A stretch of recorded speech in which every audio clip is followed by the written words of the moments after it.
जय जगन्नाथ बंधुगण। अद्य ज्येष्ठमास शुक्लपक्ष नवमी तिथि उत्तरा फाल्गुनी नक्षत्र दिवा 8 घंटा 55 मिनट तत्परी हस्ता नक्षत्र। आजिर सूर्योदय दिवा 5 घंटा 11 मिनट 6 सेकेंड। सूर्यास्त संध्या 6 घंटा 22 मिनट 32 सेकेंड। मृत व्यक्ति द्विपाद पुष्कर दोष दिवा 8 घंटा 55 मिनट पर एक पाद पुष्कर दोष शांति करणीय। प्रथम रजप्रदर्शने राजस्कृते शुभगा। अद्य लाउ भक्षण निषेध। आजिर शुभ बेला बा अमृत बेला दिवा 2 घंटा 48 मिनट संध्या 5 घंटा 12 मिनट मध्ये पुनः रात्र 7 घंटा 12 मिनट रु रात्र 8 घंटा मध्ये पुनः रात्र 4 घंटा रु प्रातः 5 घंटा 11 मिनट पर्यंत।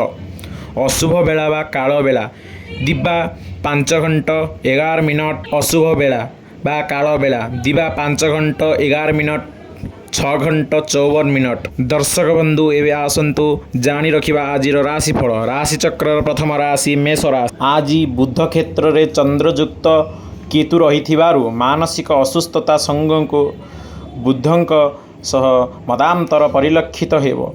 पाइबाकु थिबा जिनिस टंका गुरुत्वपूर्ण कागज किंबा फाइल प्रभृति सहजरे पाइपारिबे नाही। यात्रा वाणिज्य व्यवसाय मंद हेबनी किंतु असावधानता हेतु द्रव्य नष्ट होई पारे। राशिचक्र द्वितीय राशि वृष राशि। भल संपर्क नथिबा आत्मीय माने परोक्षरे विरुद्धाचारण करिपारन्ते। कर्मक्षेत्र में सम्मान लाभ और पदमर्यादा वृद्धि पाइब किंतु संपूर्ण भाव में संतोषजनक हेब नाही। प्रशासन आईन कला साहाय्य क्षेत्र मंद हेब। सांगसाथी किंबा बंधु हुंतु सेमानंकु मने निज गाम रे लगाई पारंती। तृतीय राशि मिथुन राशि। आजिर समयटी भलरे अतिबाहित हेबा सूचना रही। धनाधिप केतुयुक्त कारणरू टंका पैसा संपर्कित समस्त काम सावधानता सहकारी करिबा विधेय। अन्यथा भूल हिसाबरू अलगा स्थान रे रखी देथिबा कारणरू असुविधार सम्मुखीन होई पारंती। व्यवसाय जमीजमारी उन्नत फल पाइबे। चतुर्थ राशि कर्कट राशि। विलासग्रह द्वादशस्थ जोगु हस खुशी मजा मौजरे समय कटाई पारंते किंतु मन चाहूनथिले मध्य परिवार लोकंक जुक्ति को ग्रहण करने को बाध्य हेबे। पुनर्वसु नक्षत्र कर्मक्षेत्र रे प्रत्येक दिगरु सहयोग सुख सम्मान पाई खुशी हेबे। बंधुक आचरण मनरे संदेह सृष्टि करिवार सूचना रही। पंचम राशि सिंह राशि। आज बंधु मिलन संघको यात्रा व्यवसाय गुरुत्वपूर्ण आलोचना फलप्रद हेब। व्यवसाय जमीजमा कारोबार प्रभृति रे लक्ष्य हासिल होई पारिब। सामाजिक स्तर रे गठनमूलक कार्य नेतृत्व ग्रहण करी उच्च प्रशंसित हेबे।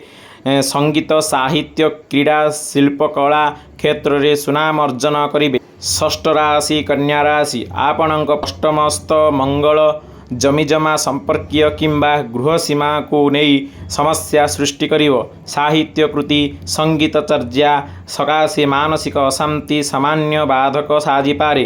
प्रतिद्वंदिता वाणिज्य यात्रा और केचारी मामला संपर्क रे दुश्चिंता बढ़ी पारे। सभा समिति रे सम्मानीय व्यक्ति विशेष सहायता करिपारंती। सप्तम राशि तुला राशि।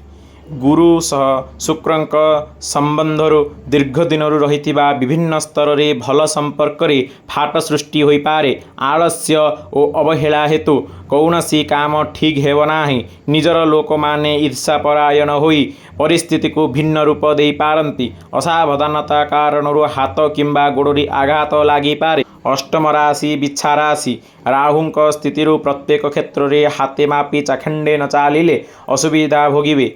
मामूली घटनारे उच्चवाच घटिपारे एणु सतर्क रहिबा भल।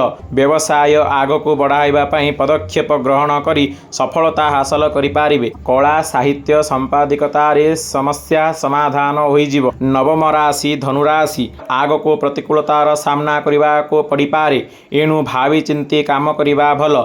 ପିଲାଙ୍କ ବିବାହ ସ୍ଥିରୀକୃତ ହେବା ସୂଚନା ରହିଛି। ଶାରୀରିକ ସୁସ୍ଥତା ଫେରି ପାଇବେ ଓ ଲେଖାପଢ଼ା ତଥା ପ୍ରକାଶନ କ୍ଷେତ୍ରରେ ଶୁଭ ଫଳ ମିଳିବ। ପରିବହନ, ଛୋଟ ଦୋକାନ, ହୋଟେଲ ପ୍ରଭୃତିରୁ ଆଶାଜନକ ସୁଫଳ ମିଳିବ। ଦଶମ ରାଶି ମକର ରାଶି। ଆପଣଙ୍କ ଯୁକ୍ତିଯୁକ୍ତ ବିଚାରଧାରା କାମ ହାସଲ ସହାୟକ ହେବ। ଚନ୍ଦ୍ରଙ୍କ ପ୍ରତି ରାହୁଙ୍କ ଦୃଷ୍ଟି ଥିବାରୁ ଭୁଲ ବୁଝାମଣା ନେଇ ବନ୍ଧୁ କିମ୍ବା ସହକର୍ମୀଙ୍କ ସହ ତିକ୍ତତା ଦେଖାଦେବ। ଶିଳ୍ପ, ପରିବହନ, ନିର୍ମାଣ ଓ ବାଣିଜ୍ୟରେ ପ୍ରତିବନ୍ଧକ ସୃଷ୍ଟି ହେଲେ ମଧ୍ୟ ଅସୁବିଧା ହେବ ନାହିଁ। ଯେତେ ଭଲ କାମ କଲେ ମଧ୍ୟ ପ୍ରଶଂସା ବଦଳରେ ଅଭିଯୋଗ ପାଇବେ। ଏକାଦଶ ରାଶି କୁମ୍ଭ ରାଶି। କେତୁଯୁକ୍ତ ଚନ୍ଦ୍ରଜନିତ ବନ୍ଧୁଙ୍କ ନିକଟରୁ ଅପମାନସୂଚକ କଥା ଶୁଣି ମନ ଖରାପ ହୋଇଯାଇପାରେ। ନିଜ ଲୋକଙ୍କ କାର୍ଯ୍ୟକଳାପ ନେଇ ବିବ୍ରତ ହୋଇପାରନ୍ତି। ଆନୁଷ୍ଠାନିକ କ୍ଷେତ୍ରରେ ପଦମର୍ଯ୍ୟାଦା ବୃଦ୍ଧି ଘଟିବା ହେତୁ ବନ୍ଧୁମାନଙ୍କ ଦ୍ୱାରା ପ୍ରଶଂସିତ ହେବେ। ଆଗାମୀ ନୂତନ ଭାବେ ଆରମ୍ଭ କରିବାକୁ ଥିବା କାର୍ଯ୍ୟ ସକାଶେ ତତ୍ପର ହୋଇପାରିବେ। ଦ୍ୱାଦଶ ରାଶି ମୀନ ରାଶି। ଚତୁର୍ଥସ୍ଥ ଗ୍ରହ ସମ୍ବନ୍ଧରୁ ପରିବାରରେ ହେଉ କିମ୍ବା ବନ୍ଧୁଙ୍କ ସହ ସାଧାରଣ କଥା ମନାନ୍ତର ଘଟିପାରେ। ଅବଶ୍ୟ ଅନୁଷ୍ଠାନିକ କିମ୍ବା ସାଂଗଠନିକ କାର୍ଯ୍ୟରେ ନେତୃତ୍ୱ ନେଇ ପ୍ରଶଂସିତ ହେବେ। ସଭା ସମିତିରେ ସମ୍ମାନ ମିଳିବ ଓ ସତ୍ସଙ୍ଗ ଧର୍ମଚର୍ଯ୍ୟା ଦିଗକୁ ମନ ବଳାଇବ। ଆର୍ଥିକ ସ୍ୱଚ୍ଛଳତା ଆସିବ ଓ ପ୍ରିୟ ବନ୍ଧୁଙ୍କ ସନ୍ନିଧ ଲାଭରୁ ଖୁସି ହେବେ। ଜୟ ଜଗନ୍ନାଥ ଦର୍ଶକ ବନ୍ଧୁ, ଏହା ଥିଲା 12ଟି ରାଶିର ରାଶିଫଳ। ଜୟ ଜଗନ୍ନାଥ ବନ୍ଧୁଗଣ, ଆଜିର ଦିନ ଶୁଭମୟ ହେଉ।